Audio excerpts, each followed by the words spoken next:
Welcome back, everybody. We are the MTGPL. My name is Beyond Sadistic, and with me today is Prez BOTW and Oliver V. This is Legacy Live. This is our new formed content that we are bringing you guys. 2 players, 6 decks. We're going with some of the best Legacy content out there to bring you guys as close to the ground as we can give you in terms of information. Prez, coming off of round 1, going into round 2, why don't you tell us what we've got coming up? So this is a deck that I've been super interested in. Anyone who's listened to the MTG Paper Legacy podcast will know I'm super high on the card Dress Down. I know it's been seeing actually a decent amount of play, specifically as a Stifle Knot type shell where it's designed to stop creature abilities while also um, functioning as a cantrip. It's very different because it acts like humility, but it's only temporary. So it's super interesting and also doesn't change the power and toughness of the creatures, which is exactly the reason why I'm trying it in this type of a shell here. So I'm going to be playing Shadownought, and I will be doing a little bit of using Dress Down as a stifle type effect, specifically for Phyrexian Dreadnought. But otherwise, what I'm going to be doing here is I'm basically going to be playing blue-black Shadow, and what my goal is to get a 1/1 2/2 Shadow to hit across, have no blockers be declared, flash in a Dress Down, and then hit for 13 or 26. That sounds really powerful, really fast. And this is one of the reasons why this deck is something we brought forth to today. It's not something you're going to see metagame wise, but it's a really interesting concept. There's a lot of people that are brewing around Dress Down right now because for 2 mana, it's an insanely powerful effect that is a gotcha card. So yeah, I'm really excited for this. I know Perez is super excited for it. Oliver, what did you bring to the table to go up against Shadownought? So, like we were kind of talking about, the number one thing that we wanted for this matchup was to show up how cool Dress Down could be. And why not put it up against a deck that is almost all ETB triggers or, funny enough, protection effects off Mom, which, by the way, Dress Down stops. So we decided that we were going to bring Death and Taxes in here. We went with a little bit of a spicy list. I believe this was a 12th place list from a recent challenge. I do believe it was a Saturday challenge, though, just to be clear. That we also get to play with the one, the only Eternal Dragon. So I can claim that I'm bringing Modern Horizon 2 cards to the table today, y'all. There we go. So One thing I just want to mention, though, as well, is the dynamic specifically with Aether Vial in this matchup is going to be super interesting because I have to do the whole, do I want to Dress Down before the creature comes in so that way they don't get in ETBs, in which case Oliver can just choose to not put a creature in at all. Or if it's, do you put the creature in to get the ETB before the Dress Down comes in, or how exactly do you want to do it? So I think that dynamic is going to be super interesting. Chaotic Bear says, Oliver, why do you keep playing decks that Prez can just hose? Well, to be clear, that is the point of this matchup, is to make Dress Down be as cool as possible. And Last one was more, let's try to make it so there's a deck that can respond to affinity and won't just get overwhelmed by it. And that happened. It was not overwhelmed by it. also, Blue Fuzzy Crocs, thank you so much for the follow. The one true Logan says no Caldera or no Cauldra. There is Cauldron Complete in there. It's actually, you can see it right above that that Skyclave Apparition that is in the second row. There are 3 equipment in this list. That's the other card that we wanted to show off here today. We get to do Cauldron Complete, Batterskull, and the Umezawa Jite. We do not have Sword of Fire and Ice here today. Yeah. Yeah. And Chaotic Of Bear, note- yes, they do. All the decks, they know both information on everything. Yeah. Another thing, though, that I just want to say is this particular build of Dimir Shadow is much weaker to Swords to Plowshares than normal Dimir Shadow is. Given the fact that I can actually turn the Dreadnought or the Death Shadows or Phyrexian Dreadnoughts, they actually will have 12 or 13 power in this deck, semi-regularly. And Swords to Plowshares could put me back up to 20, and then my Shadows are offline for a long time. So rather than just down to 13 and I got to lose 1 life to redeploy. Mr. Jack had said, we saving Cauldra for when I get a chance to play DGA and Stoneblade in depth. There we go. Well, hopefully it gets to do something here. Here's the one thing that I don't know yet. So we're gonna have to figure this out as it comes up. What happens with the Cauldron Complete and the Dress Down in play? It's just a 5/5, correct? Ooh, yeah, because technically the equipment is granting the abilities. See, So this is why we have judges in the chat, just to help us for this one. We know what happens with mom. We know what happens with almost all the other things. That's what I have no clue about. yeah, I good thing guarantee to clarify that now. Murphy's Law says we will find out. Oh, Yeah. I hope so. I will go ahead and put your middle one on top. I will call odd again. It worked last time. You got it again. Let's see if you can call odd and go with a 5 next one.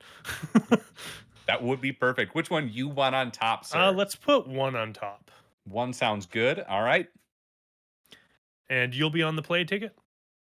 Yeah. So one of the really interesting things in this matchup is I need to make sure that if I'm not doing any end of turn Aether Vial activations, just because the way that Dress Down is worded is if I go to do it at end of turn, he can respond with Dress Down, and then it's also there through my entire main phase to kind of double punish me.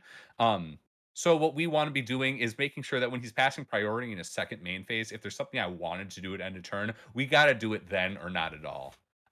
We're looking for a standard Death and Taxes start. I mean, this is kind of that, right? We got Thalia. We got 3 different lands. I got a Swords, I got a Stoneforge, and I got a Mother of Runes. There's no Aether Vial, but that's fine. We'll keep it. My hand is an absolute mulligan. There's no lands here. It does have a Dreadnought and a Shadow, which is cool, along with the Delver on the side, but it has no lands and no Dress Down, so I'm going to ship that one back. Mr. Jack Deck says in the chat, it's a 5/5 Black Germ, no other abilities. It's kind of what I figured. Good to know. That this way we won't have to ask as it comes up. So for those of you guys that are new here, we are the MTGPL. We are a Legacy Paper Discord. We play MTG Legacy Paper over webcam. Do this every day, all day. Almost 2,600 members on the Discord. We have Saturday weekly challenges. This is our Legacy Live series, which is every other week. And then the weeks that are opposite of this, we do Legacy Fight Night, which our players sign up for. Sometimes they're themed. Usually they're just PvP events, but yeah, this is what we are and what we do. We also, like Oliver said, we do have a league sign up going right now, !league. That will get you a link. You can sign up. Their pools are usually about 6 people. Last month, I think there was a little over 100 people that signed up for the league. So, and that gets you points that can earn you spots in the invitational. So. Yeah. So one of the things that I have here is that I have here actually not bad hand here. I got a Thoughtseize, I got Delver Secrets, Stifle. I have 3 lands, 2 of which are fetches. 1 is a wasteland, and then I also have the Dress Down. I think like I'm absolutely going to keep this. As far as what I bottom, knowing that this is Death and Taxes, I absolutely bottom the Stifle. However, ignorant of the matchup, I could also see Wasteland, but actually no, given that I don't have a cantrip or a Phyrexian Dreadnought in hand, I don't think the Stifle is really worth it, so I'll probably bottom it here. And then that way it'll give me access to 2 fetches, and then hopefully I can find a cantrip soon and then get some Death Shadows online. All right. Are we good to go, sir? We are good to go. 6 cards in hand for me. I cannot draw. What am I going for? We're going to go ahead and start off with the plains, and we're going to start off with the Mother of Runes. Okay. We got that gorgeous Mother's Day art here. Totally on accident that's the proxy I printed out. I apologize to all y'all. And pass to you. So, like Oliver said, or previously, we are proxy friendly. However, what he is doing right now is 100% against the rules. What do you mean? This is printed in paper. Will be soon. I guess. September. Yeah. So that was an interesting draw there, and I think the thing that I need to decide now is if I want an early clock or if I want some disruption. I think given that the Mother of Runes is already down and I don't have removal for it yet, I think I just want to try and disrupt here. So I will likely go with a Thoughtseize unless the Street Wraith finds me something after I pay 2 life and cycle it. So I'm going to draw a card here. Okay, so that definitely changed up a little bit. I 100% absolutely want to go with a fetch land. I'm going to fetch here, go to 17. Then I'm going to go and grab a Watery Grave, and I'm going to shock myself down to 15. And then I'm going to cast Thoughtseize targeting Oliver. So you're going to see that Wasteland, Stoneforge, Swords, Karakas, and Thalia. Ooh, okay. So the interesting thing here is I need to be cognizant of what, again, I don't have answers, or I don't have removal in hand. So the Mother Runes is going to get shields online next turn. The thing is do I care about the taxing effect of Thalia, or am I worried about any potential equipment that the Stoneforge Mystic could grab? There's also potential if I have shadows that I'm worried about the Swords to Plowshares basically upsetting that, given that I am at 13 already. I think, though, for what I want here, also given that the Caracas is in play, that sounds incredibly annoying to deal with, so I will probably take the Thalia right now. Now, really quick, That seems like the best choice. I was going to say, Oliver, from the other side, you handedly know that this gentleman is on Shadow. What do you want him to take? Well, I was about to jam the turn 2 Thalia, to be totally honest. Right. Like, that was my choice over the Stoneforge. This makes it nice and easy. Now I'm just going to play Stoneforge next turn. Yeah. Thalia goes bye-bye. Yep, and I will pass the turn at 13 life.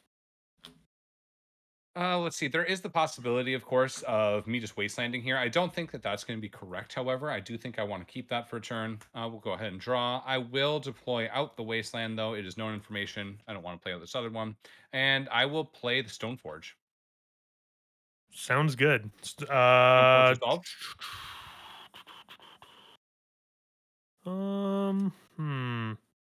So this is something as well, given that I know that there is a Source of Plowshares and no other real action in hand. I think given that and having the Mother Runes already online, I think I'm scared enough about this. I will probably actually just Force of Will pitching the Dress Down right now, unfortunately. Totally fair. This Stoneforge goes bye-bye, and I will go ahead and pass to you. Untap, upkeep, draw.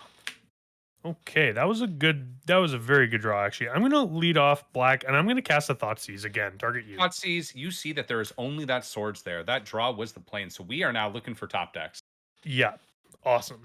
On that note, I'm going to play a Water Grieving. I'm going to shock myself down to 8, and then I'm going to cast a Delver of Secrets, and then I will pass with 1 card in hand. Sounds good. Let's see. We're down to 2 cards in hand. I'm going to go and draw. We'll play out the planes now that it is known. And we're just going to go ahead and just right away spend this swords. Yeah, that sounds reasonable, I think. And I'll go ahead and wasteland one of your watery graves at this point. And pass to you. Just with this Caracas in hand. Untap, upkeep, draw. Oliver, from the Death and Taxes side, you saw Dress Down get pitched to the Force of Will. Does that change at all what your game plan or what it is you'd be looking for? It makes me a little sad to be spending the swords. However, I do think it's right for me to just spend it at this point. There is the possibility of holding it and basically spending it when the threat is bigger, right? So if he assembles the A plus B combo of getting Stiflenought or the Dreadnought into play, which you have to expect when you see this Dress Down, that makes it a lot worse. However, we just spent it. Let's play the cards that we draw. Yeah, exactly. So I'm going to pay a blue, and I'm going to cast the Brainstorm that was on top and would have flipped the Delver over.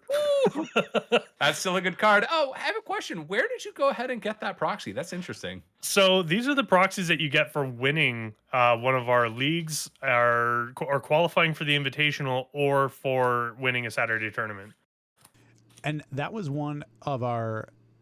Brainstorm was our first token. Our second one was Dark Ritual. And our third one, which is just starting to be available now, is Crop Rotation.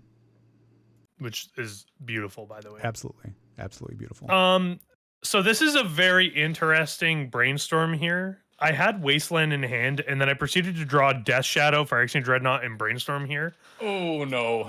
So this is kind of unfortunate that I don't have another black source, because this Shadow would otherwise be coming down and immediately be a huge threat that has to be dealt with.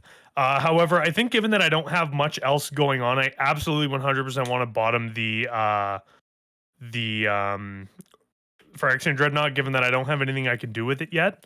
And then I think I actually want to as well probably put the Brainstorm back. Actually, let's put the Shadow back, I think, and just keep the Brainstorm in hand. So I'll put those two back in that order, and then I will play out a Wasteland for turn, and then I will pass. Ancestral 93, thank you so much for the follow. We appreciate it. We'll go ahead and draw here. One of the questions is whether or not I deploy this Caracas right now. I do want to have access to 3 mana if I draw any of the 3 drops. However, there is part of me that almost wants him to wasteland it. I don't think that is fully correct. I'm not even going to give him the option just in case I am able to draw one of my 3 mana spells. I want to be able to cast it right away. Even playing into days, we just need to start getting pressure on things on board. So I'm going to hold the Caracas in hand and just pass back. Okay, sounds good. I'm going to untap. I'm going to draw the Death Shadow that I knew was on top there. And then I'm going to cast another Brainstorm here and hope that I can hit a land at this point. So I'm going to draw 3 cards here. Oh, no. That's unfortunate. So draw Thoughtseize, Dress Down, and Dreadnought. So this is all of the action and very little mana to do anything with it. Given that as well, I had to tap my only colored source in order to cast that Brainstorm. This is kind of like a turn off, if you get what I mean. I think what I want to do here, though, honestly, is I absolutely want to... I'm not expecting any hand disruption. I think I probably put these 2 back, with Thoughtseize being below the Dreadnought at this particular point. And the reason for that is because this is a scenario where I'm going to want to flash in the Dress Down on Oliver's next end step. So that way it's active during my turn and then I can play out the Dreadnought. So I think I'm probably going to put... Actually, I will put the Dress Down on top, given that I can't do anything with it this turn, just in case that something ends up happening to... just in case anything ends up happening to my hand. So I will put the Thoughtseize and Dress Down back, and then I'll keep these 2 cards in hand, and I will pass turn with missing a land drop, 2 cards in hand. I will go ahead and draw. So, knowing, of course, that perfect information of what happened with the Brainstorm there, I do want him to wasteland my stuff now. However, we're just sticking to what the previous thought was. I'm going to go ahead and pass over to you. Sounds good. Untap. And also, given as well that I have the perfect information about what I know is on top of my library, I'm 100% not cracking this wasteland off. So I'm just going to pass back with 3 cards. I will go ahead and draw. Oops. At this point, I will deploy the Caracas. Yeah. And we'll play out an Aether Vial. Ooh, Aether Vial is a good one. It kind of is, yes. And yeah. I will pass over to you. Okay, I am bad with Aether Vial, so I will put something on top of my deck to remind me to... There you go. Yeah, keep going. I get to cheat. This is my cards in hand dice, so that way I get to do both. So I'm going to pay 2 here. And during your end step, very specifically after the beginning of your end step, I'm going to flash in a Dress Down. So this is going to last until the next end step, or the beginning of the next end step, which will be on my turn. And then I'm going to draw a card from that. So again, that card does cantrip when it comes into play. So I'm going to untap. I'm going to draw for turn. That was phenomenal. I'm going to pay a black, and I'm going to lead off on that Thoughtseize. You can see 2 Swords of Plowshares. Oh, no. Oh, no. Okay, boo. Yeah, I'll take one of the Swords to Plowshares and be very sad. Well, I guess in this case, I definitely want to go full ham here. I'm going to play out a Bloodstained Mire. I'm going to fetch with the Bloodstained Mire down to whatever my life total is there, 6. Yeah, and then I'm going to shock in a Watery Grave. And then what I'm going to do here is I'm going to follow up with a black and cast a... So this is super unfortunate. One of the reasons why I said this is super bad. So I'm going to lead out on a Phyrexian Dreadnought, and then I'm also going to cast... Actually, maybe I shouldn't. No, I'm actually not going to cast the Death Shadow here. Don't cast the Death Shadow. Given that if this Dreadnought gets swords, I'm going to lose the Shadow as soon as the Dress Down leaves play. So I'll probably just leave this for right now and hold the Shadow for a little bit longer, and then just see what happens to this Dreadnought now. So I'm going to pass or end my second main phase, just in case. Don't worry. We don't have an active. Then we're going to go to the end step, and I'm going to trigger to sacrifice the this Dress Down. Trigger results. How many cards do you have in hand? I have 1 card in hand right now. So here's the real thing: is I don't know about the source of... I don't know about the Shadow. I do know that there's a potential of more of Force of Wills coming off and not being a blue card to protect this. So at this point, I just need to go ahead and spend the Source of Plowshares on that. Sounds good. Gain 12 life. Yeah, and then I'll go up to 16. And this is the one thing that's super risky about this deck, is it has some really explosive starts, but again, it is much, much weaker than traditional Shadow versus Swords to Plowshares. Mike, thank you so much for the 10-month resub. Much appreciated, yes. And again, when you Swords of Shadow, it puts you at 13. You need to lose 1 life in order to start redeploying the shadows again. This put me well over 13. So now I have to actually lose another 4 life before I can deploy a shadow now. I'm going to go ahead and pass to you. Okay, untap, upkeep. I'm going to draw a card. Ooh, that's so unfortunate. I'm going to hit your Caracas now. Okay, I will float white. Yeah. And then I will move to my combat step. Yep, it's gone. Okay, sounds good. I will pass turn to you.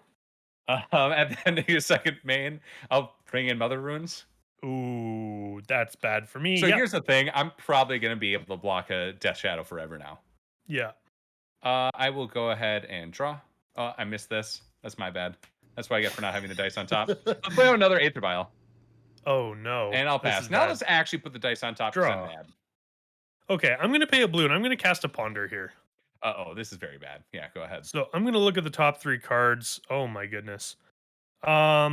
So this is super bizarre. So I need to really decide on what I want to do here. I have a fatal push, I have a flooded strand, and I have a death shadow. Um I have 2 more death shadows in hand. So the thing is that I kind of want this flooded strand, but the issue is that I don't have another watery grave actually to go get. Which is kind of a big problem because I need to get below 13 life very quickly here. And I'm not exactly sure what the best way to do that is. Fatal push is off because there are now 2 mobs with shields up. So I will basically need a dress down in order to kill any of them. And again, without having the other shockland, I think the flooded strand is not good enough here. And having 2 dead draws, I have to shuffle. Yeah, 100%. You shuffle that. That's I so was so nutty. excited. I was so excited about the flooded strand, and then I was like, oh. So, but yeah, no, and this is just it. This is one of the things that, again, Swords of Plowshares is so much better against this build of the deck. I'm gonna draw a card off the ponder. Okay, I'm gonna play out the Polluted Delta that I drew anyway, and then I am going to pass the turn over to you. All right. Upkeep. We'll remember things. Thank you, dice on top of my deck. Yeah. I will go and draw. I'll play out of planes. See, it didn't Okay. even matter. And I'm going to pass to you. I'm not attacking at all of these mothers. Of course, I want to be best having them back to stone walls. And at the same time, I do not want to help Prez turn on any Death Shadows. Yeah, I will fetch on end step, and I'm gonna go get a basic island here specifically. So if I draw a brazen bar, where it's easier on my mana. It's also wasteland proof, which is really good. So just something to keep in mind there for the most part. I think on black sources I should be good for the most part. I'm gonna untap and then I'm gonna draw a card for turn. Mhm. Oh my goodness! And then I'm gonna pass to you with 3 cards in hand. Okay, upkeep. Yes. We'll go to 2 and 3. Go ahead and draw.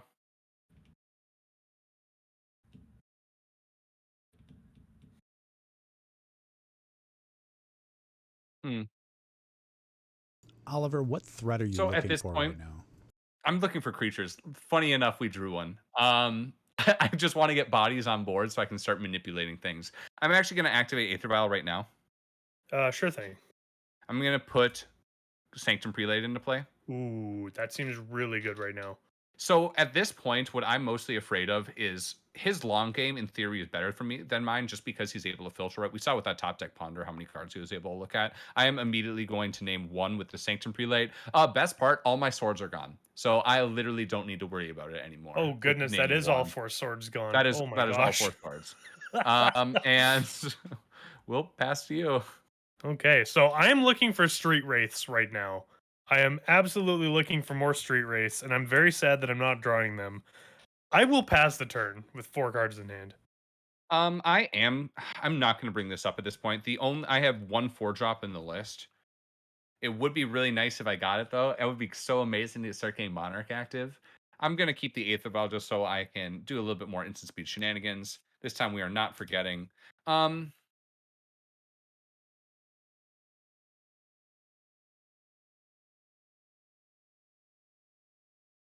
Oh, this is interesting. This is very interesting. I'll pass to you. Untap, upkeep, draw. Okay, so that was an amazing top deck. I'm going to pay a black and I'm going to cast Reanimate. And I'm going to target Street Wraith. You cannot cast that because of Sanctum Prelate. Oh, that is correct. Okay, then I will draw a dead card and I will pass with 5 cards in hand. Thank you. At the end of your second main phase, I'm going to activate Aether Vial and put in Recruiter of the Guard. Oh, that seems really bad. Yeah, go ahead. Do you sound okay? Sounds good. Yeah. Let's go looking. At this point, I'm actually really considering going and getting Monarch active. However, at the same time, I could potentially just go ahead and get Flicker Wisp and do Flicker Wisp Chain against you. The best part of that is that I can start doing Beatdown Plan, and you can deploy Death Shadows, but then I can, at the end of that Flicker Whip chain, go and get my what is it? Why am I forgetting? I can go ahead and get my the core, whatever its name is. I cannot think at the moment. The good old Skyclave Apparition. The There other you thing go. is for me to just grind out ahead here. I'm actually going to go ahead and get the Flicker Wisp. I think a fast clock here makes sense. You kind of need to race, but at the same time, you also got to be worried about how low you lower my life total. So Yeah, I want to essentially get a 2-turn clock in terms of me swinging. Of course, if you get yourself down to 13, then I'm just going to go ham and we'll go for it. But I want to prevent you from being able to deploy any of the possible Street Wraiths that you, or I'm not sorry, possible Death Shadows that you have in hand. So I'm just going to Flicker Whips chain a little bit here. sure. I'm going to go to my draw step though. Yeah. And the Flicker Wisp is in hand, not on the Yes, battlefield. it is in hand. I am not going to do anything with my Aether Vials. I will go ahead and draw. I'll play out Plains. Do I do it now? Yeah, we'll do it now. I'm going to go ahead and Flicker Wisp. Yeah. Bring in the Recruiter. Yes.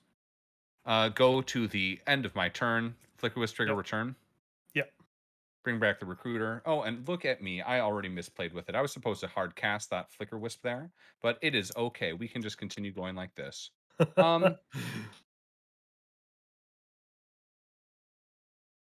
You know what? At this point, because I messed that up, and I do just want to establish clock, we are just going to go ahead and get Stoneforge. Sounds good. And I think that actually sounds reasonable. Yeah, it's just another clock. Untap, upkeep, draw. Okay. Flooded Strand. So that is unfortunately not the fetch land I wanted. Any of the polluted deltas or any of the bloodstained mires would allow me to go get a basic swamp here. That being said, it will allow me to go and get an underground sea, which is not the worst. Naming one off that Sanctum Prelate was a huge bummer. I appreciate it. I'll pass the turn. Okay. At the end of your second main, I'm going to try to play Stoneforge Mystica or activate Aether Vial. You know it's in hand. Bring Stoneforge in. Yep. Trigger. We'll go ahead and we're going to get the one, the only, the Cauldra complete. So this is a super fast clock now. Yeah, Luckily, it's not going to come in. Oh, right. That card has haste. Oh, goodness. It does, in fact, have haste. And I get to use these germ tokens that I have sitting around. How lucky am I? So the best part of this is that I get to really crash in with a lot, get you down low. You can deploy your Death Shadows. However, I then have my Mother of Runes that I can go pro black on my Cauldron complete and just be able to swing through them. Yeah. Go to my turn. Yeah. I will draw. Mm-hmm. I'm going to activate Stoneforge. Put in Cauldron complete.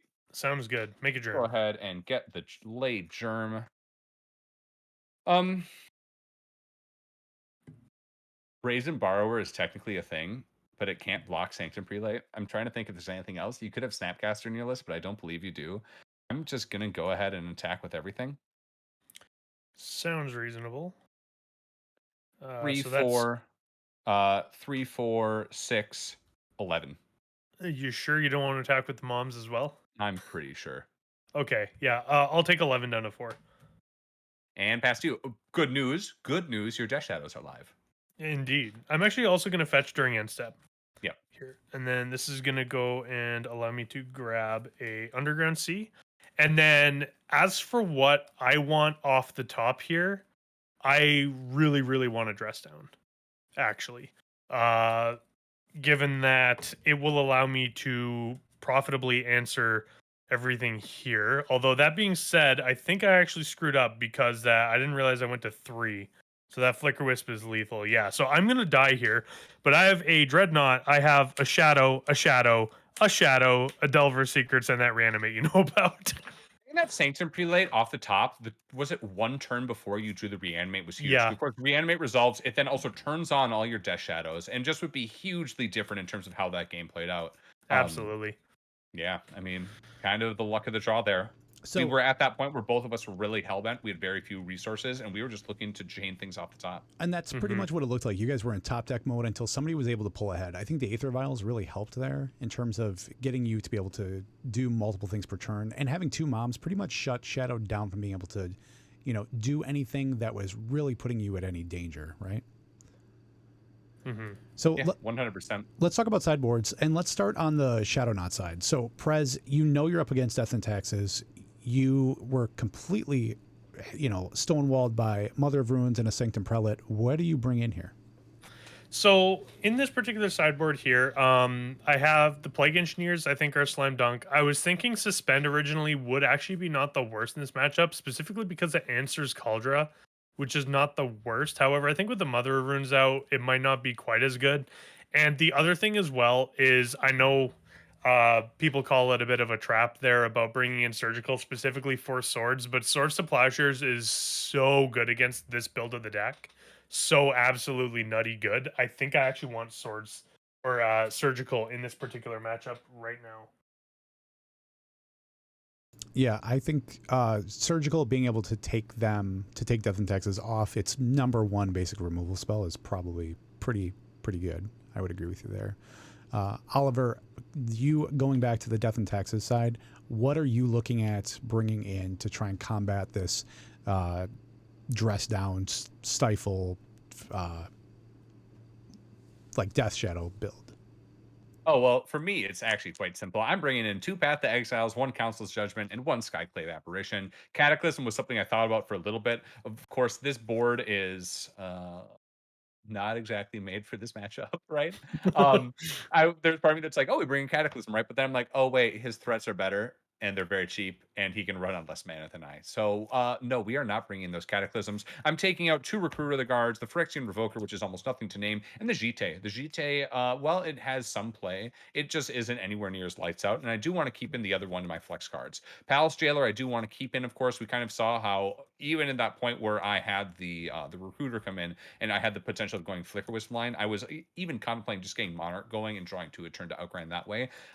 Here's the thing, this Timeless Dragon, we haven't seen it. I want to play it, and even if we did see it, I probably would be playing it still, just because what we're able to do then is if Predator gets really low on life total, it's just another flying threat that I'm able to go over the top with and get the final points through. So Prez will need to be extra careful in terms of how much he does the pain himself plan. Which makes a lot of sense. Prez, what are you going to be taking out to sideboard in the Surgicals? Spell Pierce is not super good in this matchup, given that I basically need it on exactly turn 1. So I'm going to be cutting the 1 of Spell Pierce there. I actually think as well, given that there's no fetch lands, I think that the Stifle loses a lot of the value in it, which wasn't shown at all.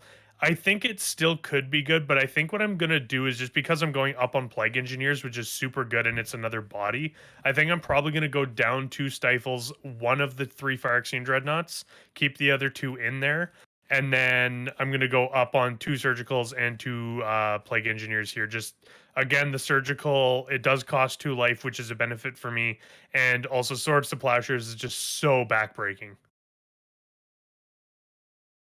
Yeah, I would agree with you there. I think those are solid options. And for all of you guys in the chat, we are the MTGPL. We are the MTG Paper Legacy Discord. We pay Paper Legacy over webcam 24 hours a day. We've got a little over 2,500 members in the Discord. Exclamation mark Discord in the chat. We'll get you your own personal invites. Come and hang out with us. Play Legacy with us. Our LFG channels are always buzzing. We've got signups for our July league going right now, which is usually got a little over 100 players, which is super cool. There's pools of 6, and you play through your leagues casually. We are proxy friendly, which is super great. There's no barrier to entry here. All we ask is that if you are playing in one of our events, you do use a color printed artwork that was released as a that you could open in a booster pack. So, but yeah, this is our Legacy Live, and thank you so much for hanging out with us. Oliver, you won that match. So I'm assuming Prez is going to be on the play here. I will definitely be on the play here. Yeah. Ooh, Also, that's unfortunate. if you guys do have questions in the chat for these guys at MTG Paper Legacy, let me know what they are, and I'll ask the questions for you. Sounds good. So this hand, it's very heavy on interaction, but just like the first game, there's no mana. So I got 2 Force of Wills, 2 Death Shadows, a Ponder, a Thoughtseize, and a Surgical Extraction. So this is a absolute mulligan. Mine's a little bit less bad, but kind of just as much. As a port is the only land. No Vial, which is possibly the one saving grace of having the Rishadan port as only land start. Let's go ahead and get this free mulligan in. Virtually free.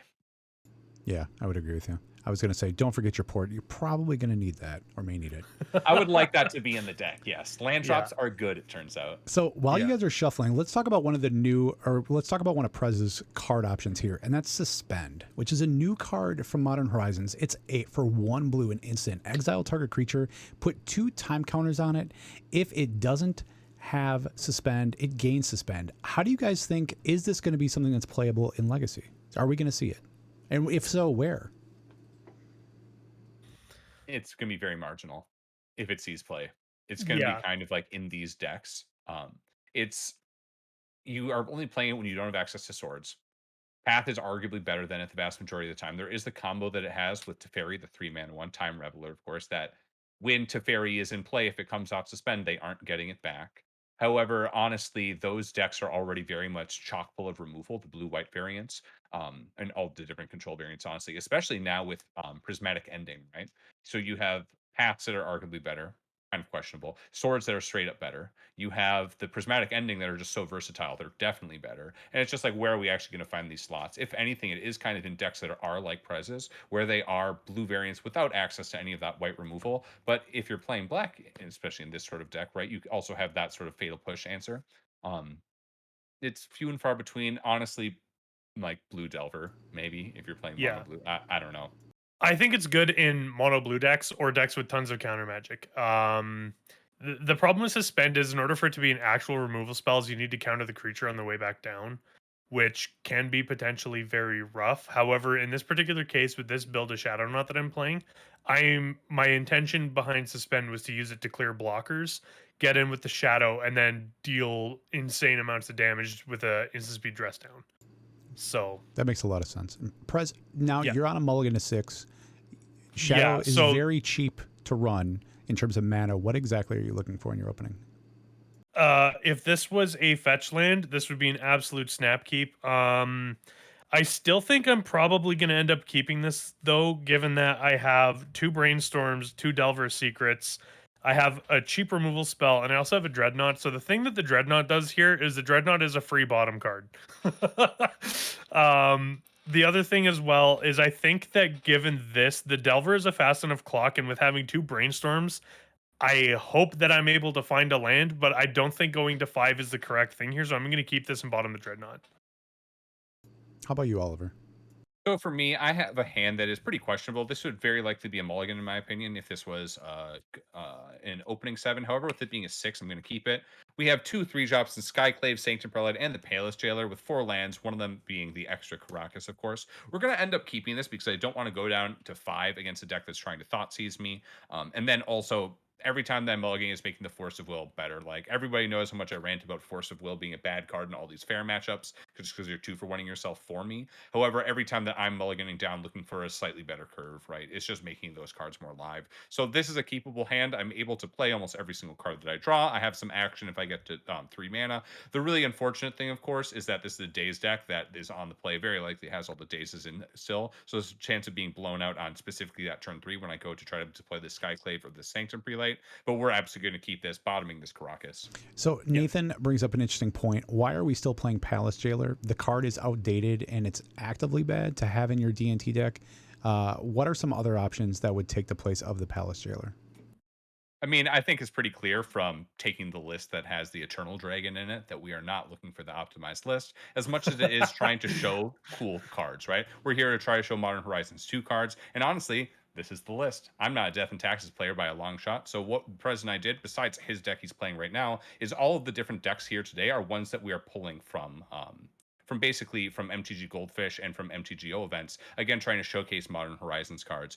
Palace Jailer also can absolutely blow out games and control matchups. It's another removal spell against Prez's deck where, needless to say, he has very few threats relative to a lot of other decks. So every removal spell that I have is actually quite relevant, right? Like Yeah. what I do with my entire sideboard plan is I brought in 4 more removal cards, right? That's what I want to be doing. Let me just remove the threats and then get there with my dinky 2/1s. But I am good with this, Prez. You want to take this off? Yeah, I'm good with starting on this one right here. So I think the thing is that I could go with a turn one brainstorm to try and find another land, but I think what I want to do here is I want to go off on the Delver right away because that'll allow me to brainstorm next turn. Not necessarily to try and set it up, but to dig deeper, I think, is really good. And it'll allow me to deploy a land drop on the same turn. So potentially set up and also deploy the second Delver if the first one doesn't flip. So I'm going to go on Basic Island and I'm going to cast Delver Secrets. Sounds good. That And then resolves. I'll pass. All right. I will pass 4 cards in hand.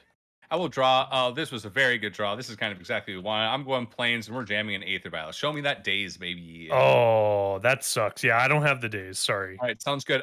We learned last game I need to put a dice on top of my deck. Let's go ahead and do this and pass back. Untap. Upkeep. I'm going to trigger the Delver Secrets. I'm going to look at the top card of my library. I'm not going to show what that card is. I'm going to draw for the turn. Then I'm going to pay 1, and I'm going to cast a Brainstorm here. And what that's going to do is I'm going to draw the 3 cards here. Okay, so... Is this an upkeep? No. This is main phase. Okay, sounds good. Yeah, no, I did not flip the Delver, sorry. And I was just going to say, this is a main phase brainstorm after the fact. Yeah, so that was a very bad brainstorm. This is super unfortunate. So I drew Death Shadow for the turn, and then I drew Street Wraith, Daze, and Delver of Secrets here. So the biggest problem here is I don't have a fetch land, so even if I do use the Street Wraith, it'll pay me 2 life and clear 1 card down, but that's about all it does. It doesn't actually do anything else.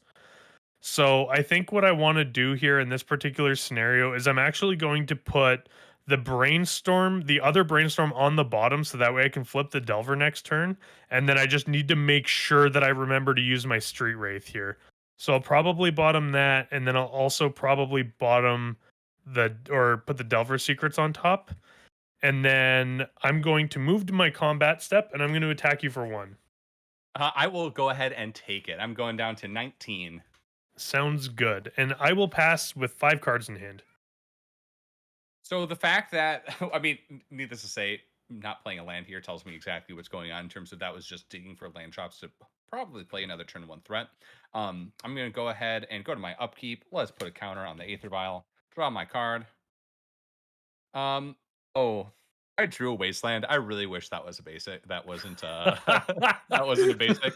I don't want to show it at all though. Of course, none of these cards are known by him right now, but I'm just going to go ahead and play out a Flagstones, that good old Cataclysm tech, and I will pass over to you. Sounds good. And yeah, I think that's another thing too, is that against a known Wasteland deck, I think if this was a non-basic land, I think it'd be a lot harder to keep. During upkeep, Delver trigger on the stack, just because I did forget. I will, however, though, remember to cycle my Street Wraith now, and then resolve the Delver trigger afterwards. I will look at the top card of my library, and I will reveal a Brainstorm. Sounds This correct. will flip the Delver. So now I am under a little bit of pressure here. The great thing about Death and Taxes is that I'm not dealing any damage to myself whatsoever, right? So I do have a little bit of time to draw out of this. Chances are I will not be deploying the Skyclave on this next turn, again, out of fear of daze and not just wanting to get blown out by it. I want to be able to hit this insect, and that is my only piece of removal, besides the Palace Jailer, which ain't coming down anytime soon. Yeah. So I'm going to move to combat, and I'm going to smash for 3. I will take it.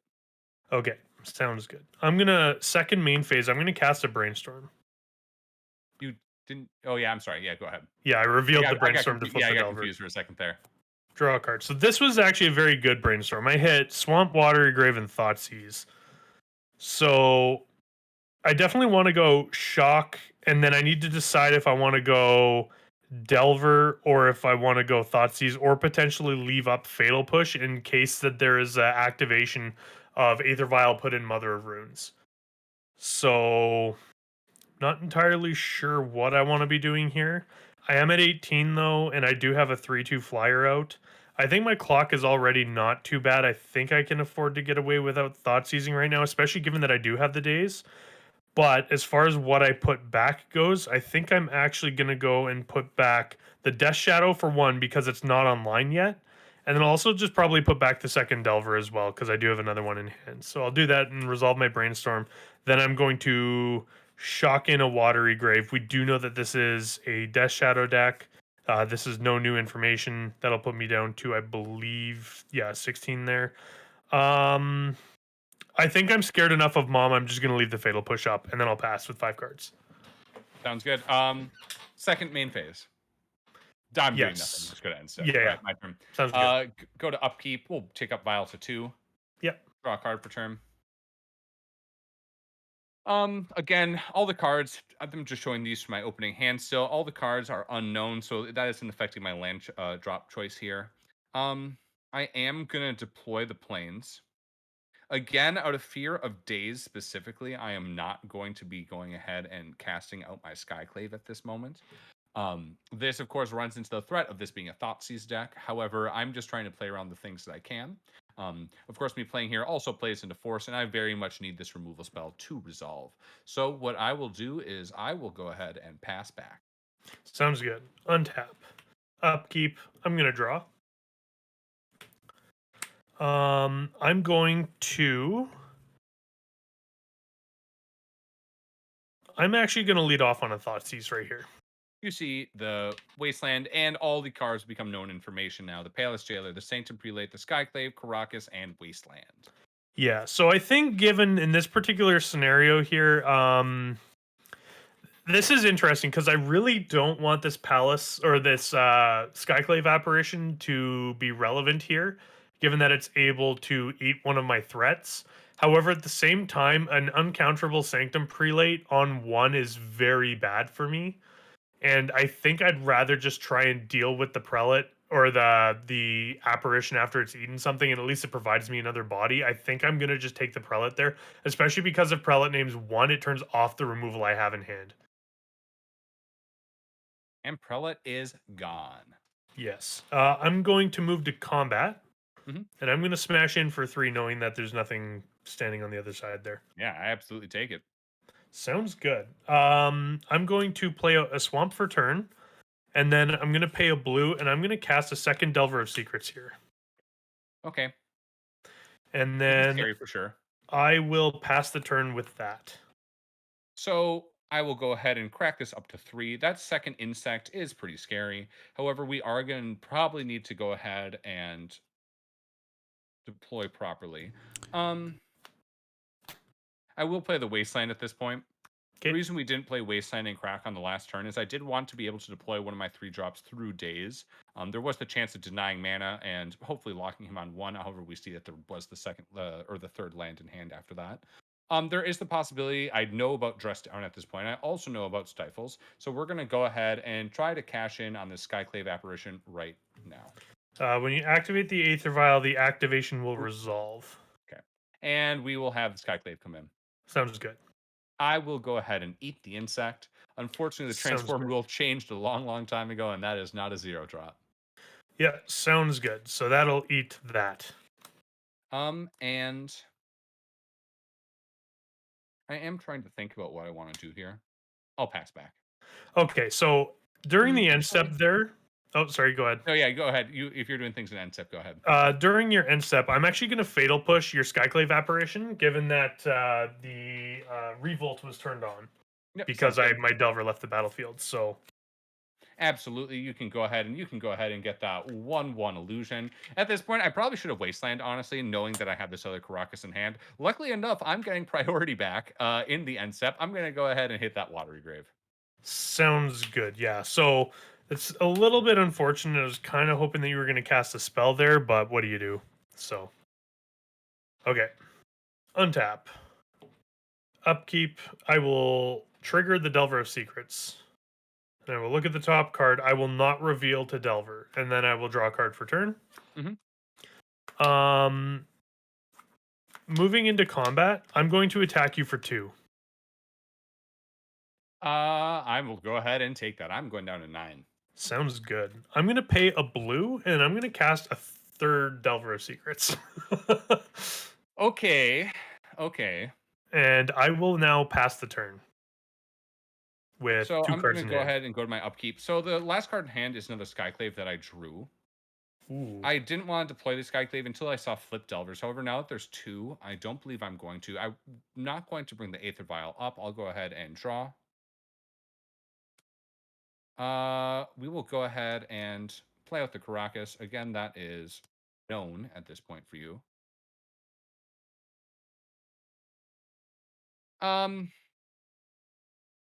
We can play into Days and try to cast this Jailer. However, that seems bad.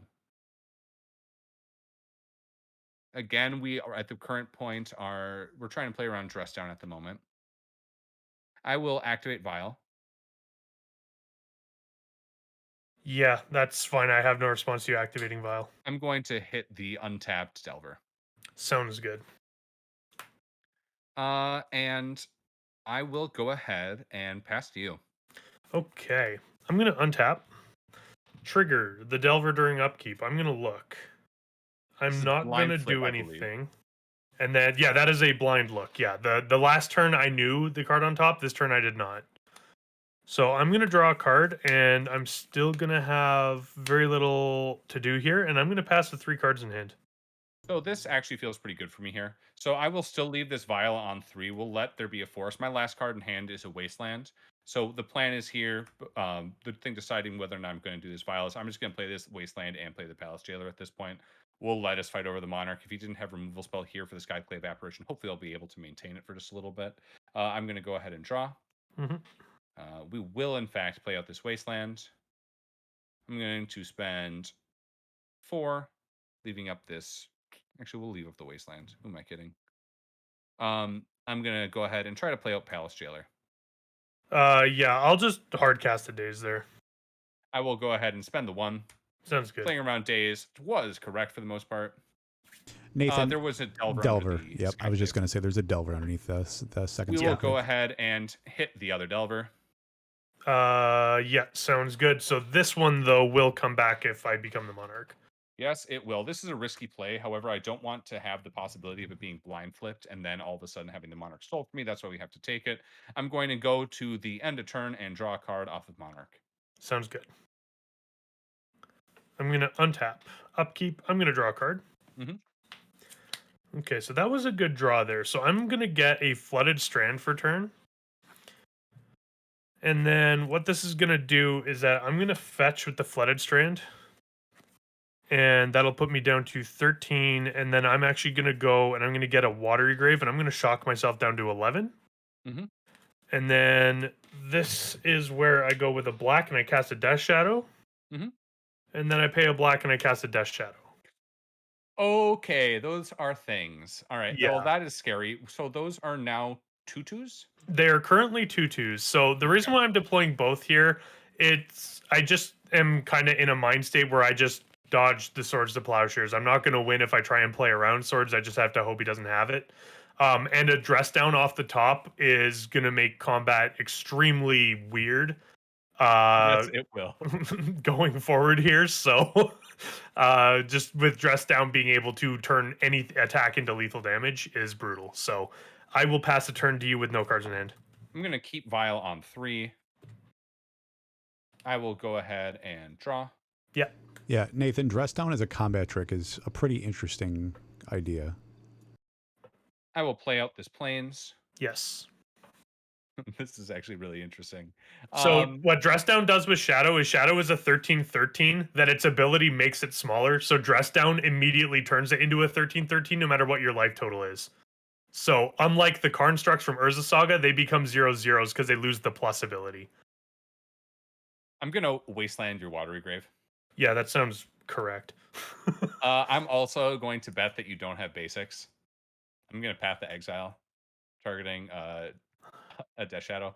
Would you like to target this thing instead? I absolutely would not. Okay, sounds good. Yeah. I'll give you Yeah, a free I'll decline search actually. All right, sounds good. I will go to end the turn. Yeah, I will draw off Monarch. sounds good. Untap, upkeep, draw. Interesting. I'm gonna get a Flooded Strand here, and There is a Watery Grave left in that deck, right? there With is like a 2 Watery down? Grave left in the Oh, deck. no. Yes, I Okay. only have 2 in the graveyard right now. So this is interesting here. So the thing is that I can attack with this Death Shadow. The thing about it is that I have a fetch land here, which will make it at minimum a 3/3. The thing I need to be worried about is that if I fetch up another shock, then I'm gonna be running on no shocks left, so that means all my fetch lands are functionally off. Again, I also have not seen a single swords yet this match. However, I think I desperately need to try and reclaim the Monarch here. So I think I just have to attack with the Death Shadow here. Again, I want to be keeping Monarch. That's my way to basically maintain this game. I'm going to be blocking with the Palace Jailer. Blocking with the Skyclave would give another body, so you're able to get it for sure next turn. Palace Jailer is going to block. Okay, sounds good. So because Palace Jailer is a 2/4, right? It is a 2/2. Oh, a 2/2. It is Oh. a 2/2. In that case, then, I think what I'm actually going to do here is I'm actually going to fetch and go down to 10. And I'm actually going to get an Underground Sea here specifically. That way, that will leave a Watery Grave left in my deck in the event that a Swords to Plowshares happens and it resets my life total. At least this will allow me to get it up to a 3/3, so it will take out the Palace Jailer, clearing the way. And the other thing that it'll do as well is that, again, it'll leave another Shockland in the deck in case I need it later. And then, so move to damage, the Palace Jailer will die, and I will pass turn. All right, do nothing at the end of the main phase, and nothing at the end of the turn. I will go ahead and draw for turn, leaving that vial there. I'll play Wasteland. Oh, no. I'll play Vial. Oh, no. I'm going to Wasteland the Underground Sea, I guess. Yeah, you got it. I'm going to go ahead and pass to you. Okay. We'll go a Monarch. Yeah. Yep, sounds good. Okay, untap, upkeep. I'm going to draw. I'm going to pay a blue, and I'm going to cast a Ponder here. Yeah, that's fine. Okay, so I'm going to look at the top 3 cards here. You are hellbent besides that Ponder, right? I am hellbent besides this Ponder. I actually super like one of the 3 or 2 of the 3 cards that I see there. So I see a Fatal Push, I see a Force of Will, and then the Spicy Attack, I see an Ulcerate. So the thing that the Ulcerate does is Ulcerate is going to be able to kill one of his creatures, and it's also going to Lightning Bolt me, which will make the shadow even larger. So I think what this does is that this will allow me to attack in with 2 creatures this turn, and then it'll also allow me to kill one of them and hope that it's good enough to get in and steal the Monarch from Oliver there. And it'll also leave me with the Fatal Push on top to try again next turn. So I'm going to leave that right where that is, and then I'm going to draw a card right now. And then I'm going to move to combat. Sounds good. And then I'm going to attack you for 4. I am going to, at this point... Oh, this is interesting.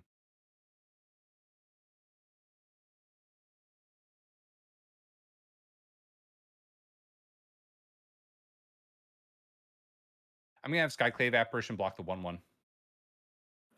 Blocking the 1/1 and no blocks on the Death Shadow? Yep. Ooh, tricky. Yeah, I think that's fine. Okay, Skyclave Apparition blocks that. You Yep, become the sounds Monarch. good. You get a Delver Yep. back too. Exciting stuff. So I'm going to get the Delver back here. I forgot actually entirely about that. I'm going to become the Monarch. And then, oh, that actually changes a little bit here, I think. And sorry, you also took 3 damage there in the attack. Yes, I did. Yep. Yeah. I'm going to pass the turn at that, and then I'm going to draw a card on the end step with Monarch, provided that you have no effects in second main. And second main, I am going to try to Aether Vial in Flicker Wisp. Ooh, that sounds good. Triggered ability from Flicker Wisp on the stack. Targeting Skyclave. Targeting Skyclave? Cool. I'm going to pay a black, and I'm going to ulcerate your Skyclave apparition. Yep. See, that's bad knowing the ulcerate, but... Yeah, exactly. All right. So... Well, this got very bad very quickly. Yeah, so the ulcerate is going to also deal me 3 life, so I'm going to go down to 7. And then I'm going to get another token there, and then now I'm going to draw a card to the Monarch. Sounds good. Okay. I will draw a card, and then I'll pass the turn back. I'm going to go ahead and drop return. Nathan, I think Ulcerate's super good in Shadow right now, especially No! given that Ragavan is so big right now, because it allows you to kill a Ragavan or Dragon's Rage Channeler with anything else, any threat out of Delver, while still taking a hit, but also removing the body. I think it's super useful. Miss that Aether Vial, but also we drew cheap. that land. Yeah. At this point, I'm losing. I need to get drawback, looking desperately for swords. What we are going to do is attack in with Flicker Wisp. Let's make that thing bigger. Yeah. No blocks. Okay. I will get Monarch back. Okay, sounds good. You can have the Monarch back. Okay. I will go to end my turn. Yes, that is fine. I will draw. Okay. No. Yeah, sounds good. Okay. Untap. Upkeep. I'm going to trigger the Delver Secrets. I'm going to look, and I'm going to reveal to you a Force of Will to flip the Delver. Oh, God. So that Cauldron Complete was the final draw, with the port being the other one in hand. We kind of chained a few lands in the end there, kind of digging desperately for swords. Oh, Skyclave off the top was potentially a way to get out of it. But, man, that was a sick game, too. That was awesome. Yeah, so I'm going to be attacking for 9 with the Death Shadow, 3 with the Delver, and then 1 with the token as well to try and take the Monarch back. So very lethal attack there. That was in that situation, we were very much desperately looking for removal spell. Leaving back blocker wasn't going to do anything, because I'm still just going to be, I'm forced to block the shadow at that point. And it's one of those things where you're just going to be able to crack in for me, 2 at the very least, and then I'm just dead. I have a single 1 more draw. I took 2. It's just better for me to crack in there, see what that card is on top, and hopefully get a removal spell. You'll be able to take the Monarch back again, but at least I deal with the major threat and can maybe stabilize from that point. So let's talk about your sideboard, Oliver. That game was extremely grindy. I think on both sides of the board. Both sides were kind of just trying to, like you said, draw removal. Prez was trying to draw some action so that way he could get outside of his own brainstorm lock at the beginning of the game. What does your side, or how does your sideboard plan change, if at any?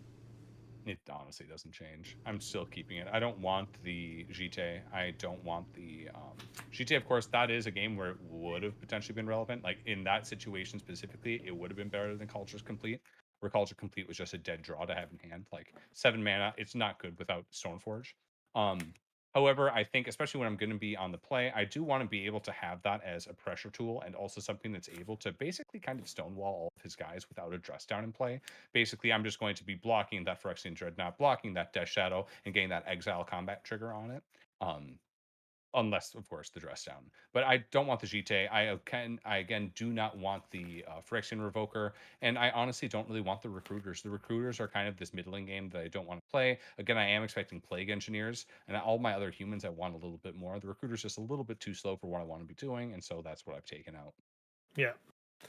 As for me, I think being on the draw here, I'm actually going to cut the dazes, and what I'm going to do is actually thinking more about it and seeing the impact of Flicker Wisp in this particular matchup. Again, just something I wasn't really thinking of. I'm actually going to board both the Stifles I boarded out in game 2. I'm going to board them back in, and I'm also going to board in a Snuff Out in exchange for the other dazes there. So it'll be total of 2 Plague Engineers, 2 Surgicals, and a Snuff Out in, and then it will be 3 dazes, a Phyrexian Dreadnought, and a Spell Pierce out. The Snuff Out seems like an interesting option. It helps get you around a Sanctum Prelate if need be. It gives you more removal. Dismember would also as well too, but it does for sure. I think the big thing about Snuff Out though is the fact that it allows me to, and it was something I wasn't thinking of in game 2 there, is that if I do get Swords to Plowshares, paying 4 life will really help me get back down. Well, you can actually, let's see, in certain spots. That's another way to get around, especially with your fetches and your waster and your shock lands too. So yeah, for sure. So we'll go on game 3, and just while you guys are shuffling, we are the MTGPL. We are the MTG Paper Legacy Discord. We do Paper Legacy over Discord, 24 hours a day. LFG channel is constantly buzzing with a little over 2,500 players. This is our Legacy Live series, which we do every other Tuesday. Opposite of this is our Legacy Fight Nights, which our users sign up for to be able to play against each other on stream. We also have our weekly challenges, which are Saturday events, which you can get all of those information there. We do run those through MTG Melee, and we have our leagues. Our Legacy leagues are going. The sign up for the July leagues are happening right now. So if you want to get in and play some Legacy, we are proxy friendly. We just ask that if you're on one of our streamed events, that it is a paper printed copy of a card that you could open in a booster pack. Outside of that, yeah, you guys are being great. If you do have questions, just add MTG Paper Legacy in the chat, and I will make sure they answer them for you. Not a great opening hand. We have double mom swords. That's kind of enough to make me want to keep it. However, we do only have 2 mana sources, the Plains and the Rishadan port. Batterskull, I don't really want in my opening hand, and Dragon is very bad here. This meme card, not going so great in this opener. However, we're going to run it, honestly. I don't want to go down to 6 when I have my mom swords hand. And again, this is just giving me a little bit of late game value if we're able to get there. We have some early plays. Let's run with it. I'm on the play. Yeah. So my hand's also really interesting. I like it a lot, actually. I have Island, Underground Sea. I also have Delver of Secrets, Fatal Push, Brainstorm, Dress Down, and Phyrexian Dreadnought. So this hand's all over the place. It has potential to be very quick here. At the same time, though, I think using the Dress Down potentially as a way to turn the shields off on Mom and then get some Fatal Pushes in, I think could be really good as well. So I think I'm definitely going to keep this. It's just a matter of what I decide to lead on depending on what you have. So We good to go? yeah, we are good to go. We're starting off with Plains, bringing out that mother, and passing to you. Sounds good. Draw a card. I think given what I've seen there and given what I just drew, I think I'm actually going to Fatal Push the Mom immediately here. Yeah, seems fantastic. Yeah, and then I will pass turn to you. So there is some question about whether or not at this moment. Oh, that changes things. I just drew this Wasteland. I'm going to waste that and go ahead and just play my own Mother of Runes again. That's really bad. What we were thinking about whether I port or mom here. No, we Wasteland play it. Yeah, that's absolutely the correct play, and that kind of wrenches everything here. The question is do I force this? I don't think I do, given that I do. Oh, I don't know that there's a Swords to Plowshares there. I still think though that I want the Delver because it's an extra clock in the event that something happens to the Dreadnought. The other thing as well is I absolutely need this Brainstorm to try and get myself back in the game now. So I think I just have to let that resolve. And pass over to you. I will draw a card for turn. Be very sad. I will play out this island, and given that I've already made a land drop this turn, I think it's correct to just lead off on the Delver of Secrets and then just have it pass at that. Sounds good. I'm going to 5 go cards ahead in hand. Yep. We drew a vial. I really wanted to port you on this upcoming turn. However, I think because I'm not drawing lands, I do want to be able to start getting my vial as active as soon as possible. I'm going to go ahead and play out my port. We're going to play the vial out and pass to you. I get to still hold up Swords of Plowshares. It will go into days in theory. So I think what I need to do here is this vial is going to be a huge pain in the butt. I think what I probably want to do here is I actually probably want to force, just because I also have lost no life yet this game. So I'm going to force on the Aether Vial there just to try and stop that avenue of being able to generate mana that way and not having to cast your spells. So that absolutely seems like the right way to go. And I'll pass over to you. Sounds good. Untap. Trigger Delver. So I need to decide if I want to Brainstorm an upkeep or not. The problem is both Dreadnought and Dress Down, neither of them are an instant or sorcery, so they cannot flip this Delver guaranteed. So I think also, given that the shields are already up on Mom, I think I'm fine just naturally drawing this and then just seeing what happens here. Okay, I'll reveal a Surgical Extraction. So that was really lucky. Really lucky. So yeah, that will flip over the Delver. And then I will draw that for turn. I'm going to move to combat now. Yep, sounds good. I'm going to attack in for 3. I will go ahead and take the 3. So this is interesting because I know about Surgical, and we are actually running the potential of Surgical doing exactly the thing that it wants to do. I'm probably going to wait on this Source of Plowshares for a little bit. Yeah. So second main phase, I'm going to cast a Brainstorm here. Yeah, sounds good. Okay, I'm going to draw 3 cards. And those were very good. I'm going to see a Flooded Strand, another Delver Secrets, and a Street Wraith.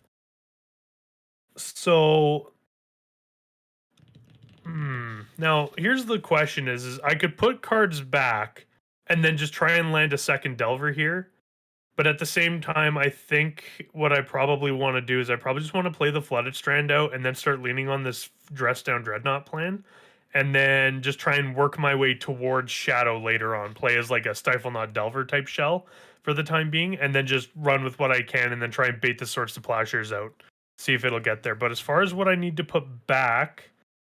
I think what I want to do for right now is I want to probably put the Dress Down and the Dreadnought back, I think. Or do I keep... I'll keep the Dress Down, actually. I'll put Delver and a Dreadnought back. Because, again, I'm going to be able to draw one of them off the Street Wraith and then draw the other one for turn. So as long as I'm not stupid and crack my fetch land like I'm not supposed to, I'll be fine. So I'll put those 2 cards back. Yeah, Talia, thank you. Thank you so much for the follow. Yes. I will play out Flooded Strand as land for turn, and then I will pass with 3 cards in hand. All right. Oh, this is scary. I am not going to spend the swords here. We see no of the surgical. There's also the chance of having this just be blown up by days. Let's go ahead and see what this draw is. Draw. Well, this is a little late. I think we are just going to play it here. I'm going to go ahead and play the Spirit of the Labyrinth out. In response to you casting Spirit of the Labyrinth, I'm going to cycle a Street Wraith for 2 life. Sounds good. I'm going to draw a card. And then, unfortunately, that Spirit of the Labyrinth is going to resolve. And I'm going to go ahead and pass to you. Okay, yeah, Street Wraith is in my graveyard, not on the battlefield. Untap, upkeep. I'm going to draw a card for turn. I'm going to move to combat. And I'm going to crash for 3 in the air. I'll take it. Okay, sounds good. And given what I'm planning on doing, I am going to pass the turn here with 4 cards in hand.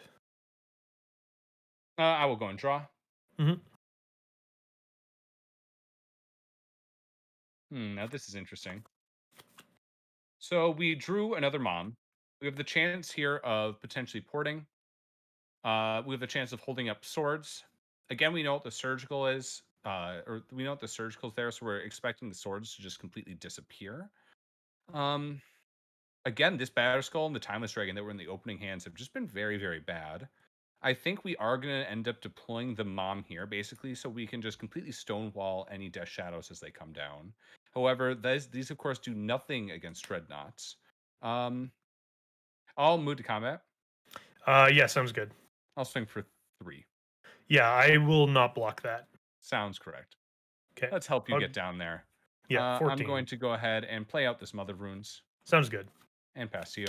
Can you read me the wording on Spirit of the Labyrinth for a second? Each player can't draw more than 1 card each turn. Okay, perfect. So during your end step, I'm going to fetch. Down. I'm going to fetch with the Flooded Strand. Then I'm going to shock in Watery Grave. And then I will cast Dress Down. Oh, actually, I suppose it doesn't even matter anyway. I will cast Dress Down for turn. Go ahead and so when Dress Down enters the battlefield, Spirit of the Labyrinth loses its not drawing cards ability anyway. That's right. That's so cool. I forgot about that part. Yeah, so I'm going to draw a card off the Dress Down. Okay, that's interesting. Untap. Upkeep, I'm going to draw a card for turn. Interesting. That seems quite good.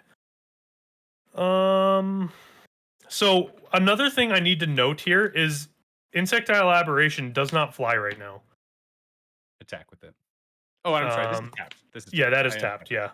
So on that note, though, I think I'm fine if Oliver wants to trade 2 of those for that. So I'm going to crash for 3 here, given that there's 2 Mother of Runes up. And again, you do have the option to block here. Yeah, the real issue here is that with you playing that Dress Down, I have to be expecting that you have a Dreadnought coming down. I can get absolutely blown out here. I can block, activate, protecting, save one of them so it's a 1-for-1, but I get blown out by a removal spell. Then I have swords, hopefully to hit this Dreadnought. However, you can go Thoughtseize into it and just absolutely decimate me. I think I am priced into it at this point, trying to trade. Oh, that's wait, dress down. Yeah, you They cannot Yeah. activate It is. mom. You cannot It is use so. mom. So you Ooh. literally have to trade Ooh. both of your So I moms, can go down to 11. I'm gonna let this take. I'm gonna let this hit me. Okay, sounds good. Go to 11 then. Okay, and Yeah. then second main phase, I'm gonna pay this, and I'm gonna cast a. Actually, I guess they both produce the right color of mana. I'm gonna cast a Phyrexian Dreadnought here. Seems good. Okay, so dress down. The thing does not trigger when it enters the battlefield, and I think I am kind of not sure exactly what I want to do here, but I will cycle the Street Wraith down to 9, given that the dress down is still in play, and it turns off the ability to draw multiple cards. Oh, that was a phenomenal draw! Wow. Oh no, did you rip the Thoughtseize? No, I got a snuff out. That's also very good though. Oh, okay. However, though, the thing is I don't have a shadow online, so I don't know if I want to how much I want to go low, if you get what I mean. I think the other thing I'm gonna do is I'm just gonna go very wide here. Is I'm actually also gonna play out a Delver Secrets, Ooh, okay. and then I'm just gonna pass the turn, trigger, sacrifice, dress down. Sounds good. Okay. All right. So I'll go to my So turn. my Delver flies again. That it does. I'll go ahead and draw. We got a plains. All right, that's the first thing we wanted. We wanted more land drops, so that's good. Yeah. What we will then do is I am going to spend the swords on this Dreadnought. Okay, sounds good. Yeah, Swords of Dreadnought. I go to 21. Yep. I'm going to try to pass to you. Okay, I am going to pay 2 life, and I'm going to surgical extraction on your Swords to Plowshares. Sounds good. The biggest reason for this is it's a form of removal that's going to stop the Delvers, because if this Delver flips, this is 6 flying damage coming across, which is a 2-turn clock. The other thing as well is that this is going to make it so that way all of my Death Shadows, while I'm at 19, once they're in, they stay. There's no way, because again, Swords to Plowshares is going to wipe all of my Death Shadows from the board.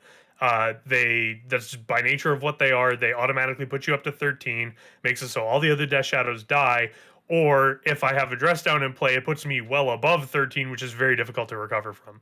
Even then, the Dreadnought getting swords puts me at 21, which is absolutely not where I want to be. And yeah, that happens. I will say, and also the take one Batterskull, and Timeless Dragon are now known cards as well. that's what I was Yes, just going they to say. are. So you know that they're there. Plus, just the fact that you are able to surgical lose life and protect your Death Shadows with seeing information from hand and remove. Very valuable. Yeah, very valuable, especially in a shadow deck. And really nice to show here how Shadow with Stifle Knot, or with the small Stifle Knot package, is actually able to function on such a low mana curve and be effectively like a slim Delver deck as well. Exactly. So anyway, you pass the turn back to me, so I'm going to In your untap upkeep. and move to my upkeep. I'll trigger the Delver. I will beforehand. I'm going to port targeting the water grave. Look at me. Sounds good. I will tap the Water Grave. Yeah, that is totally fine. I'm going to look for the Delver. I'm going to reveal a Thoughtseize to you. I'm going to flip this Delver. Oh boy. So I know that there's a Timeless Dragon, which I believe the mana cost on that card is what, 6? It is 5. It is 5? Okay, so you have 2 5-drops in hands with 3 lands. So I'm not quite as worried on that front. I'm also at 19, which is a very padded life total. So I'm feeling extremely comfortable to just crash in for 6 in the air here. Oh, and I also drew that Thoughtseize for turn. My bad. Oh, I mean, I have to take it. And honestly, flipping it is where I think I lose all my potential outs. Where I finally have a turn where I've been not plain cycling with this dragon because we've had other plays that were likely more relevant. But now I can't plain cycle and eternalize on the next turn to have blocker, which is quite bad. Yeah. Right, yeah. So I take this. We're going down to 5. Sounds good. And then I will pass with 3 cards in hand and 1 blue open. I will draw. I'll show Aether Vial. And you got this. So it turns out, I guess, double blocking with Mother of Runes was what needed to happen there. Hindsight, of course, being 2020. Yeah. But yeah, man, this Batterskull and Timeless Dragon, kind of like what we talked about in the opening hand, as being potential kind of bad cards. They very much were that entire game. That is sad, man. GG. This was such a fantastic match. Yeah, that was actually really fun. Not gonna lie. Yeah, I think this actually showed, honestly, Death and Taxes is a very versatile deck. It's a toolbox deck. It's seeing quite a bit more play than it has, let's say, 6 months ago with where the format was, which is an interesting turn of events, especially with Blue-Red Delver being such a dominating force online. You've seen Bant Miracles kind of raise up to fight that. Death and Taxes also wants to pray. So it's kind of interesting to see this build do what it does, but to see exactly how weak some of the card choices can be against other decks. Granted, your Dimir Shadownought deck is not going to be exactly what you're running into and during your your challenges. It may be like something you see at FNM, but Dress Down, that was a very interesting card. It actually did some pretty interesting stuff. What do you guys feel? What were some of the strengths of that? Well, it was able to interact with almost every point of my deck while also being an enabler for his, right? And of course, the line that we don't necessarily think about is him being able to cast it at his end of turn to set up for, even when he's really low on mana, being able to play the Dreadnought, right? It isn't just that Dreadnought costs 3, it's that Dreadnought you can get by doing that 3 over 2 turns. The really amazing part of it was, of course, being able to turn off mobs, and the threat of that was really fantastic, right? Where it probably was still correct. We, of course, didn't know about the when the attack with the insect happened, we didn't know about the other Delver. We knew about the Dreadnought that we had the swords for. But if it wasn't for that Dress Down, we likely do take that trade 1-for-1 and just let there be removal spell to potentially blow out. But it was just very impressive in terms of how much I had to be actively playing against it once it was known information to make it so it didn't blow out and hit any of my big EDBs that actually mattered. But then it was just able to be really relevant throughout the entire game, right? Yeah. Yeah. Well, And also its cycling is quite good, honestly. Like, it's free and it's able to interact on so many levels. That's quite fantastic. Yeah. there's so many cards in the legacy format that just absolutely hits for one turn, especially. Oh, for sure. Also, I just want to say, Ulcerate was very good. Yeah, that's another card I'd like to highlight as well. Ulcerate being a removal spell that hits a lot of really valid targets that a lot of people see in every legacy game, plus being able to leech life away for 1 black mana is just another tool that Death Shadow has in its back pocket, and actually has had. So that's really great that we got to highlight that here today, because that played out very, very well. Well, Definitely. hopefully you guys enjoyed our round 2. My name is Beyond Sadistic, and I am joined with Prez BOTW and Oliver V, and we are the MTGPL. Prez, why don't you tell everybody how they can get a hold of us? So if you'd like to get a hold of the MTG Paper Legacy Discord, what you can do is you can go !Discord in the Twitch chat. It'll get you a link to join the Discord there. We have monthly leagues. You can register actually for the July League right now, which is super sweet because sometimes it's a month away from when we're going to sign up. So make sure to sign up for that. We also have weekly challenges every Saturday, every second Sunday, EU timed events for the Sunday ones. And we also have an invitational that's going to be coming up at very early August, end of July. So I guess it's a little bit late now, but for next season, I definitely advise starting to try and get on that and grind out some points for that. It's a phenomenal event. We stream the entire thing, all dress up in suits and stuff. So it's a great time. Absolutely. So we'll be back with round number 3. We've got some pretty awesome decks coming up for round number 3. Both of these guys are known for their pet decks, we'll say, and that's exactly what we got coming up for you for round 3, guys. We'll be right back.